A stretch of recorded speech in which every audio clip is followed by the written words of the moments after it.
All right, students, it looks like we are live. This is the recording for Visual Art 2, the week of March 23rd.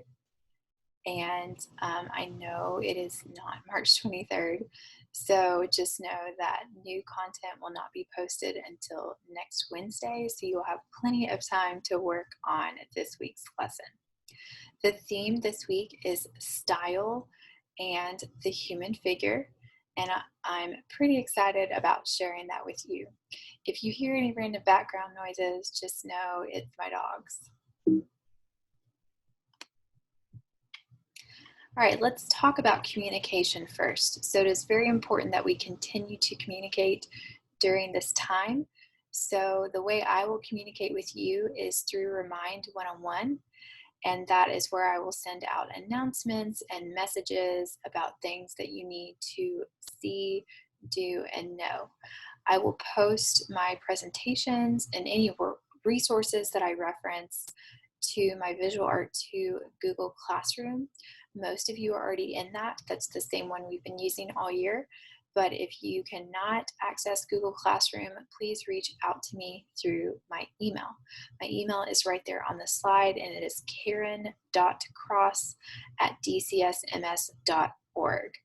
I will also post most of this information on my teacher website, but it's really just redundant from the other resources that I just named. That is mainly for your parents to see what you were doing in class. And like I said on the first slide, I will share a new presentation each Wednesday from now on. So let's talk about our weekly learning goals. The purpose of Art 2 is to prepare you to take AP Art and to prepare you to possibly become a professional artist one day. So you are practicing following directions, you're practicing being creative and making art on your own. Both of those are very important. We will use the time at home to pursue extra knowledge, but also to practice skills. Please use what you have available to you at the house. So if it's just pencil and paper, that is fine. If you have your sketchbook, that's great. If you have any other art materials, please use them. But you do not have to have a lot of art materials to do the lessons and activities that I will be asking you to do. So our 4 learning goals each week are learn, research, practice, and create. The first is learn. So that is watching presentations, reading the information that is on the PowerPoint slides, and just soaking up that information.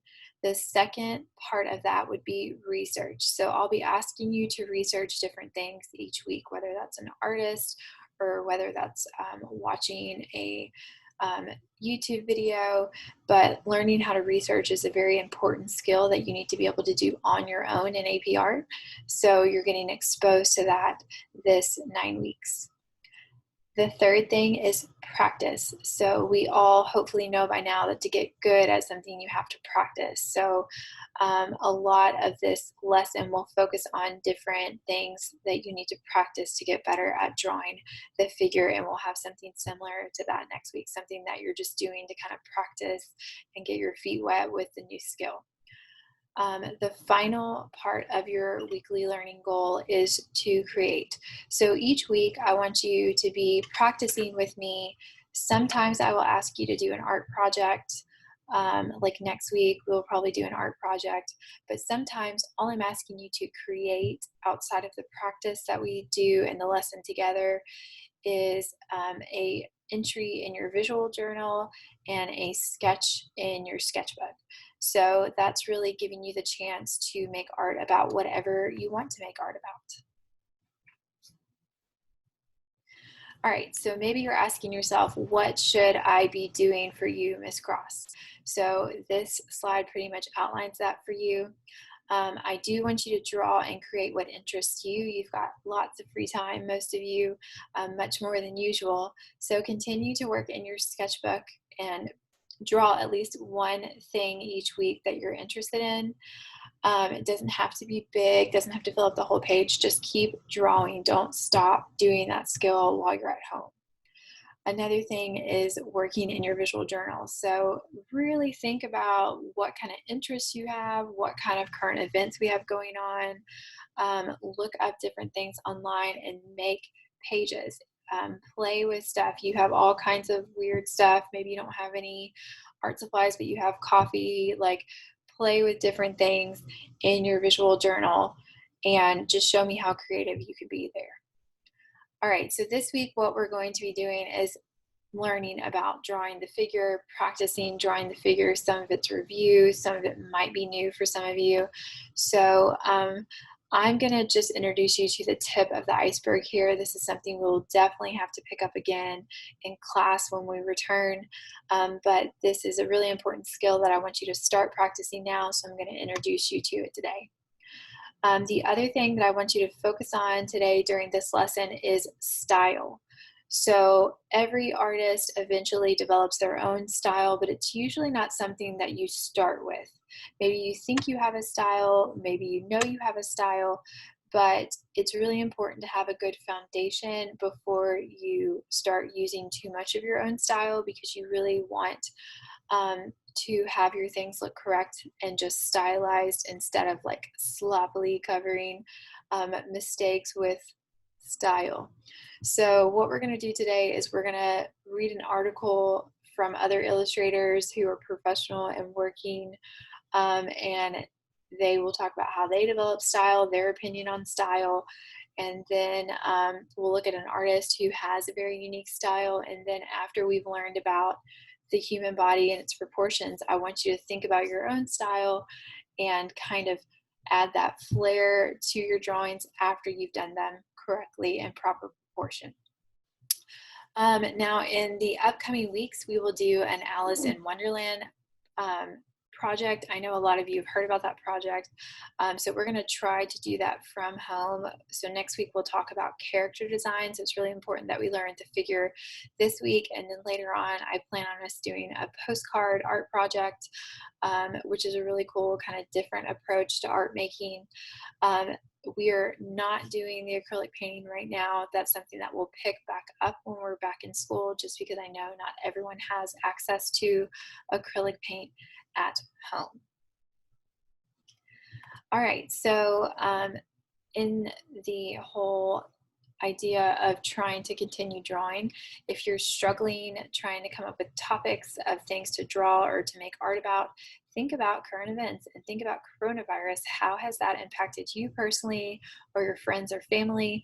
And how can you make art about that? Being someone who addresses issues, addresses current events is only going to make you a more powerful artist. It's going to make people listen to you, and it's going to make your AP portfolio more college level. So be thinking about that while you're home and maybe have artist block. All right, so the artist that I want you to learn about is Kusama. She is a Japanese contemporary artist. She was born in 1929. So she's very old, but she is still alive and she's still making art. She was actually trained in traditional Japanese painting. And when she moved to New York, she started making more contemporary art. So the pieces that you see on the screen are more of what she's known for. She makes large repetitive sculptures and installs them in rooms so that people can experience them. And she talks a lot about her childhood and the way she grew up and how she has obsessions. And she uses art making as a coping mechanism. And there's a picture of her over there on the left. But her style is very easy to recognize. So a lot of times you're going to see bright colors and polka dots. So she's got that traditional background, but then she kind of subverted that by creating this very poppy, very contemporary style when she moved to the US. So what I want you to do is pause the video and in your sketchbook, answer the following questions they're on the screen, but what is her style? How did she develop it? And what is the takeaway for you as you develop your own art style?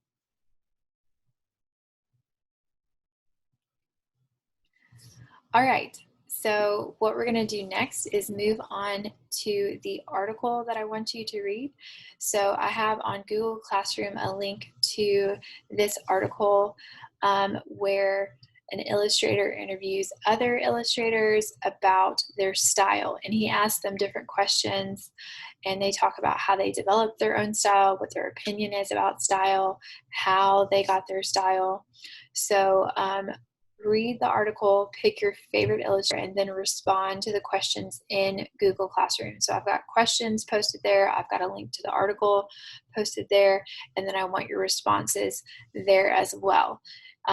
This is a list of the different artists that are in the article, but pictures of their work, and then a few questions with each artist is actually in the article. And just do part 1. Don't click the link to that article. Part 2, you don't have to read more unless you just want to. And here you can pause the video if you want to, or you can do that at the end of this presentation. All right, so now we get to the exciting meat of this lesson, drawing the face and drawing the figure. Now just know that this is a very short presentation. It does not have everything that you can possibly learn about the figure. And just like we talk about in class, we all have learned different things in our Art 1 class. So for some of you, this will be a review. For some of you, this is something you've taught yourself. For some of you, this is something that you've never heard of before. So how much practice you need to put into this really depends on what your experiences were up to this point. All right, so let's start with the face. Andrew Loomis is a fabulous illustrator. He is where we got most of these proportion methods. So if you are interested in learning about illustration, I would really encourage you to Google his name. You can find a lot of his books for free on the internet, or you can buy them so that you can have a copy. During this part of the presentation, I just want you to do a quick 2, 3 to 5 minute sketch of each view of the face, and then we'll move on to the body. All right, so humans are hard. It is really hard to capture a model's likeness. So what we're going to focus on today is just the eye-to-eye view. So if I'm looking at someone straight on and I can see their eyes level with mine, that is an eye-to-eye view. Now if I move up or move down, that's actually a different view. The proportions change slightly, so that is something you would need to practice on your own. We're not going to cover that today. We don't have time. So the first view, everyone should have covered in Art 1, but if you haven't, just maybe spend a little more time looking at the construction lines here. But the eye-to-eye view, or the straightforward view, is where you draw an oval, draw the jawline, and then put your middle line in the face, and then give yourself an eye line, nose line, and mouth line, kind of as a construction and a guide to draw the rest of the face. And do keep in mind that these are general guidelines. Not every single person's face is going to exactly fit this method, but if you start here, you can make little adjustments based on what you know most people's faces look like to look more like your subject. And I would pause the video here and spend about 3 minutes sketching this face. All right, so next we're going to move on to the profile view. So this is the same exact level as the last drawing, but it is now from the side, so it's a little bit more difficult. Keep in mind here that you still have your eye line, nose line, and mouth line in the same place, but a lot of times people forget that the ear is about in the center of the head because you have so much more space behind the ear where your brain is. And so if you forget to draw that area, it's going to make your drawing look kind of silly. So usually we have hair kind of obscuring that area, but if you don't put enough on top to show us that the brain is there taking up space, then your drawing is going to look silly. Even if you have this beautiful face, it's going to look like you kind of chopped off the head and stuck a toupee on top. And I see that a lot in beginning drawings. So make sure that you're leaving enough space for the brain and enough space for the head behind the ear as well. And I would pause the video here and practice drawing the side of the face, or the profile view. And last, we're going to cover the 3/4 view of the face. So this is the last view of the face that we're covering in this lesson, and then we're going to move on to the body. This to me is the most difficult one, so it's broken down a little bit more in a little bit more detail.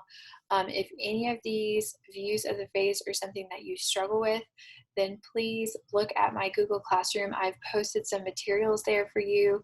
I have some PDFs that I have from a blog where you can download the PDFs and follow them very detailed step by step. The blog is rapid fire, so you can see those on there, and it walks through each of the views of the face that I've covered. But if you feel comfortable, then you can just work straight from this PowerPoint slide. And so if you'll pause the video here and draw the 3/4 view.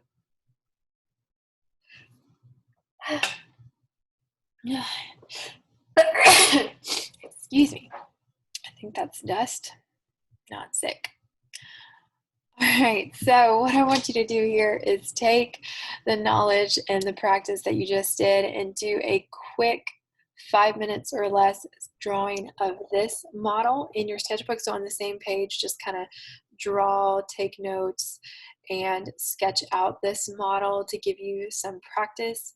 Pause the video here and draw her.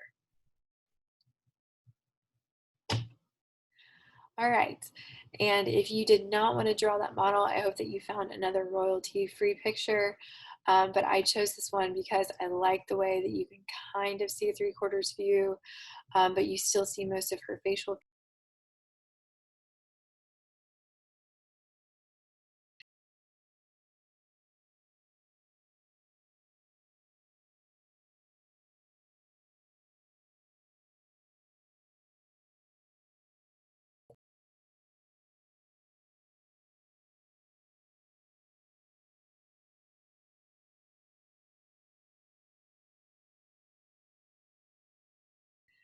Then after that, I want you, my computer is wigging out. After that, I want you to spend about 5 minutes on each of the following slides. Now, if you want to spend more time than that, that is totally fine, but keep this activity to like 20 minutes if you are short on time. All right, so first we have the 8 heads method. So anytime you're drawing a person, in general, they can be divided into 8 sections. Most people are going to be 6 heads high or 8 heads high, or somewhere in between that. So right here we have an 8 head diagram. So you've got the head up at the top, and then you've got these gray shapes that show the different sections of the body. And then if you look at the line drawn in between the heads, they are numbered. And then it tells you what part of the body is typically going to be found there. So that's super helpful when you're trying to draw the human figure. If you want to practice this and do that in a little bit easier way, I have a PDF on Google Classroom that you can download and print and just practice right on top of that handout. If you do not have a printer at home, I don't have a printer at home, then just in your sketchbook, find a space and draw a head, and then measure out 8 sections. What I like to do is take my ruler and do 1/2-inch sections, make 8 of them, and then draw the figure and label it. Just make sure you have access to this diagram for the other activities that we're about to do. All right, so here is the PDF. See, it's very detailed, and you can just draw on those lines down at the bottom. So if you want that, go grab it.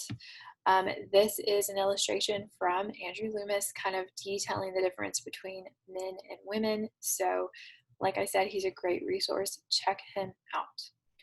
All right, so the next activity that we're going to cover after we cover kind of the basic proportions is looking at movement. So very rarely are you going to find a model standing directly forward, looking directly at the camera and not moving. So you want to take that knowledge of proportions, and then you want to push yourself to start showing action through gesture lines. So a good way to start practicing that is by drawing the action lines directly on top of images.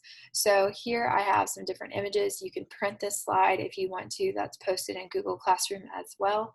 But what I want you to do is, on top of an image, I want you to draw gesture lines just like this image has gesture or action lines drawn right on top of it. Then if you do not want to use the reference images that I have right here, or if you can't print them, then just find a magazine or a newspaper. If you want to find a different picture on the web, if you want to do it on an app on your phone, but practice drawing those action lines directly on top of the figure. Soccer players, baseball players usually have very dynamic pictures, so those are other good resources. I chose dancers. And most of my examples throughout this presentation are going to be dancers, but you can always choose something different. All right, so the next thing we're going to do is construct the figure. So what I want you to do is, in your sketchbook, look at that reference picture that you just traced over, and then I want you to kind of sketch or draw very quickly the gesture lines that you did earlier. And then on top of those gesture lines, just like this drawing right here in the middle, I want you to construct the figure by thinking about the very basic shapes and or forms. So when I say shape, I'm thinking like flat shapes like circles, ovals. But then when we're talking about forms, that's three-dimensional. So we are going to shade these in just a minute. And if you think about this little guy right here, the little artist mannequin, these are forms. So we have spheres, we have elongated spheres or ovals, we have different cylinder shapes. And so all of those are going to be the same kind of shapes that you want to draw for your figure that you're referencing in the photograph. Do not worry about the clothing or the different details, just do the basic construction shapes right now. So pause the video and draw those. All right, now we're going to focus on showing weight and shadow and shading. So look at the image on the screen.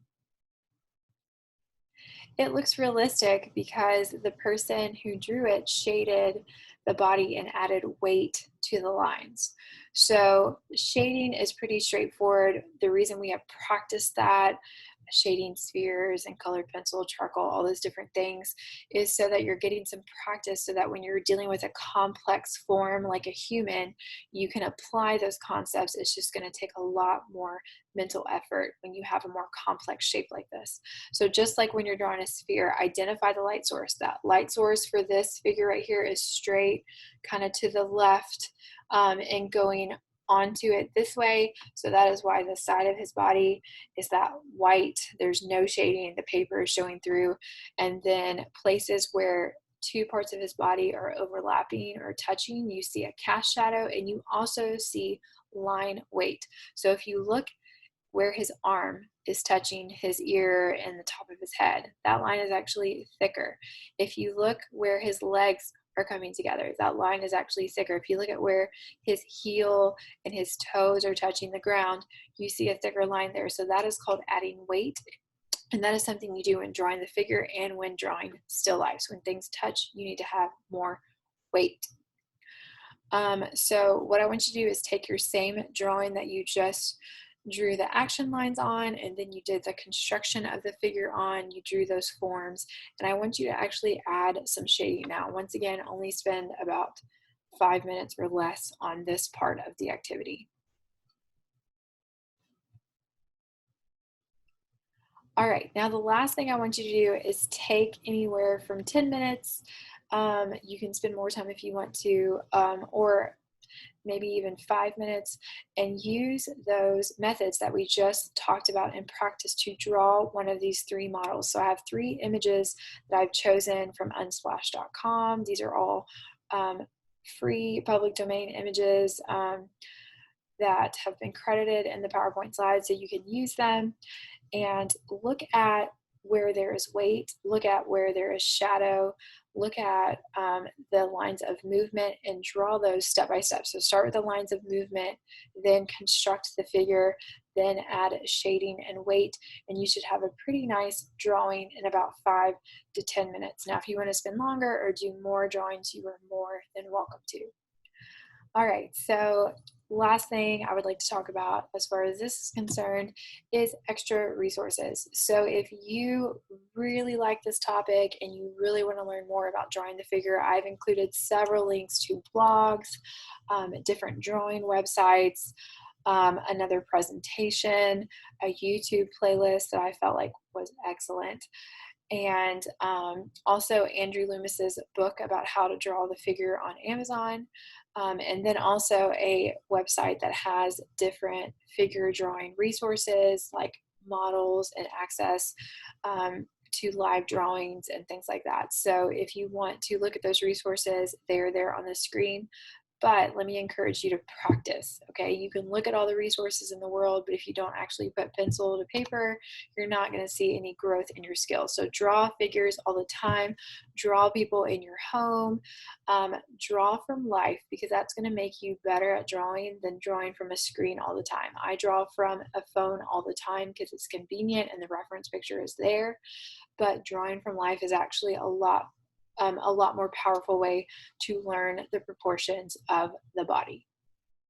If you do pick a picture from the internet, please make sure that your photos are royalty free and you reference them or public domain before you start drawing them. If you pick something that is copyrighted and you draw it and it's amazing, we still can't put it in your portfolio.